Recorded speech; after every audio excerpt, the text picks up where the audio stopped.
Reserve bank के governor Raghuram Rajan ने कहा कि सरकार के अपने कर्ज का प्रबंधन करने पर आरबीआई बाधक का काम नहीं करेगी। उन्होंने कहा कि रिजर्व बैंक ने अपनी निष्ठा को बरकरार रखा है।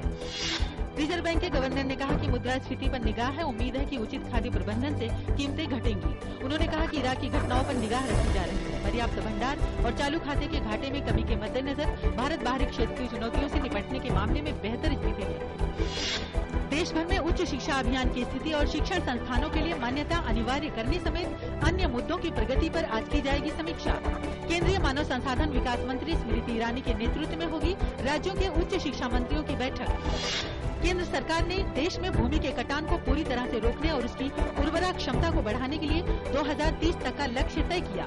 केंद्रीय पर्यावरण मंत्री प्रकाश जावड़ेकर ने कहा कि विभिन्न मंत्रालयों के साझा प्रयास और लोगों की भागीदारी को बढ़ाकर इस लक्ष्य को हासिल किया जाएगा। भाजपा प्रवक्ता मुख्तार अब्बास नकवी ने उत्तर प्रदेश की सरकार से मांगा त्यागपत्र। कहा, कानून व्यवस्था की बिगड़ती स्थिति पर राज्य सरकार को नैतिकता के आधार पर दे देना चाहिए इस्तीफा। केंद्रीय परिवहन मंत्री नितिन गडकरी ने कहा कि ई रिक्शा पर रोक नहीं लगेगी। उन्होंने कहा कि इस पर 4 सवारियों को बैठाया जा सकता है। उन्होंने कहा कि इसके लिए लाइसेंस की जरूरत भी नहीं होगी। पश्चिम बंगाल के मालदा जिले में इंसेफ्लाइटिस से मरने वाले बच्चों की संख्या 19 तक पहुंची। Malda medical college and hospital के उप प्राचार्य सह अधीक्षक अधिकारी एम ए रशीद ने बताया कि 3 से 16 जून के बीच इंसेफ्लाइटिस से लगभग 19 बच्चों की मौत हो गई है। शुरुआती कारोबार के दौरान शेयर बाजार में देखी गई गिरावट। सेंसेक्स 51 अंक की गिरावट के साथ 25,139 अंक पर आ गया। निफ्टी भी 5 अंक की गिरावट के साथ 7,529 अंक पर आ गया।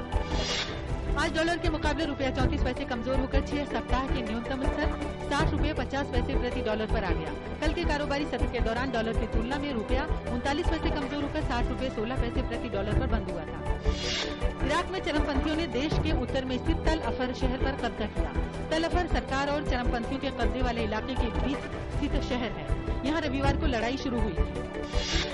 विदेश मंत्रालय ने कहा है कि भारत इराक में हमले की निंदा करता है और इराकी सरकार और जनता के साथ अपनी प्रतिबद्धता को दोहराता है। विदेश मंत्रालय के प्रवक्ता सैयद अकबरुद्दीन ने कहा कि विदेश मंत्रालय वहां की स्थिति पर लगातार नजर बनाए हुए है।